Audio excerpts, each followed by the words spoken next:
सबैलाई नमस्कार साथीहरू। मैनीको काउलेमा चाहिँ छु। हामीले चाहिँ हिजो यो बाटो फाडेको यसलाई चाहिँ यतिको मान्छे हिँड्न सक्ने चाहिँ बनाएको छौँ। हामीले चाहिँ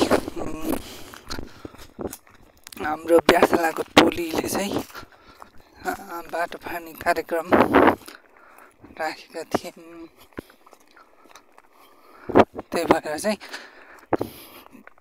हामीले चाहिँ हिजो काउलेतिर फाडेर अनि माथि कुसमिसेर जाने बाटो, यो गाउँ जाने, गाउँ हुँदै सर्कुवा हुँदै कुसमिसेर जाने बाटोको चाहिँ अलिकति भाग चाहिँ फाडेका थियौँ र फाड्न बाँकी थियो।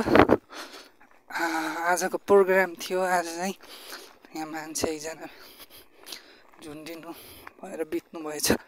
त्यही भएर चाहिँ काम चाहिँ रोकिएको थियो छ। भोलिबाट चाहिँ भोलि पर्सिबाट चाहिँ काम हुन्छ होला है। म चाहिँ गएन उतातिर, मेरो चाहिँ काम विशेषले आज चाहिँ बाइकतिर आउनु परेको छ। यस्तो झाडी छ। पहिला चाहिँ बस्ती हुन्थ्यो, अहिले एक्लै हिँड्दा पनि यस्तो जङ्गल सिस्नोको घारीहरू छ। एक्लै हिँड्दाखेरि पनि डर लाग्ने चाहिँ ठाउँ छ यो चाहिँ। पहिला चाहिँ बस्ती हुँदाखेरि चाहिँ घाँस दाउरा बाख्राहरू चराउन चाहिँ यो बाटोको धेरै मान्छेहरू पनि आवतजात हुन्थ्यो। उपल्लो रोड चाहिँ फेरो पर्छ पाइतिर जानलाई चाहिँ। त्यही भएर यता चाहिँ दिउँसै बाघले हाने पनि, दिउँसै बाघ आयो भने थाहा नै नहुने जस्तो ठाउँ छ। गाउँतिर चाहिँ यस्तै छ। गाउँ रित्तिँदैछन् बसाइ सराइका कारणहरू चाहिँ कारणले चाहिँ धेरै गाउँहरू रित्तिँदैछन्। यहाँ चाहिँ एउटा मात्रै घर छ मान्छे बसोबास गर्नको लागि चाहिँ। एउटा मात्रै बस्ती छ भनौँ यो काउलेमा चाहिँ। एकजना मात्रै बुवा बस्नुहुन्छ, बुवा आमा बस्नुहुन्छ। एक घर मात्रै भन्न खोजेको, एक घर मात्रै बस्नुहुन्छ।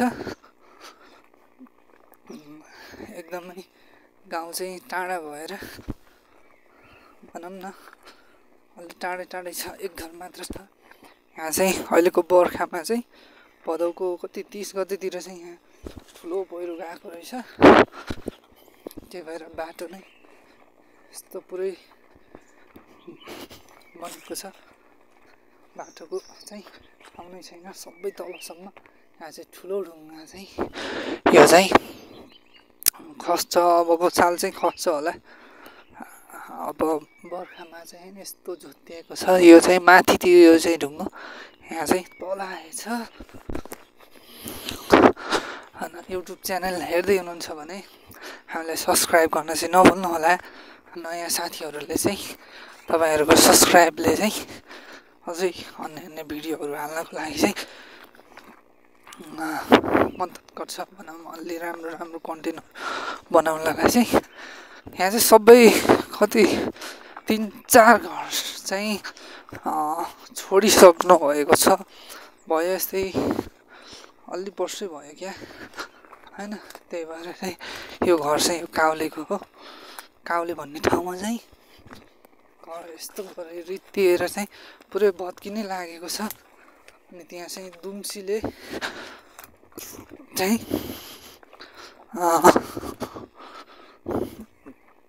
घरभित्र चाहिँ खोलेको थियो अस्ति नै चाहिँ। यहाँ चाहिँ शीत यस्तो पर्छ यो ठाउँतिर होइन। सायद एउटा कुरा चाहिँ यहाँ चाहिँ पहिरो जान लागेर चाहिँ गाउँ छोड्नु भएको। अर्को कुरा चाहिँ एकान्तमा छ। त्यही भएर पनि यस्तो पुरानो घरहरू चाहिँ यसरी यो छोडेर हिँड्नु परेको छ। गाउँ चाहिँ खत्तमै छ। यही दैला अगाडि चाहिँ सिस्नोको घारी काँडाकुडी चाहिँ छ। यो चाहिँ काउलेतिर हो। हामीले चाहिँ हिजो अलिअलि बाटो बनाएका छौँ। घर चाहिँ यस्तो भएको छ। पुरै बारीभरि घरभरि सबै सिस्नोहरू पातीहरू काँडाहरू उम्रेर चाहिँ गाह्रो छ। गाउँतिर चाहिँ सबै लगभग अब 4-5 वर्ष पछाडि चाहिँ त्यति नै लाग्दैन होला गाउँ चाहिँ रित्तिनको लागि चाहिँ। गाउँमा चाहिँ यस्तो गाउँ सर्ने कार्यक्रम जारी नै छ भन्नुपर्छ। यहाँ माथि चाहिँ हामीले फाडेको यहाँ चाहिँ एउटा मात्र घर छ भनौँ। एकजना भन्दा एउटा घरमा चाहिँ बुबा आमा मात्रै बस्नुहुन्छ।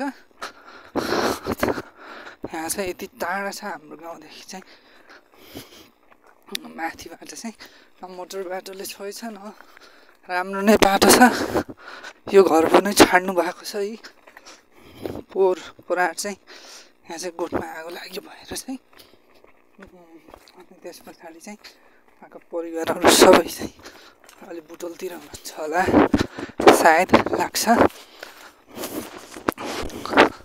गाउँ चाहिँ एकदम सुनसान छ भन्नुपर्छ होइन। गाउँमा चाहिँ अब एउटा कुरा चाहिँ स्कुलले पनि होला सायद होइन। अनि अर्को कुरा रोजगारीले पनि होला।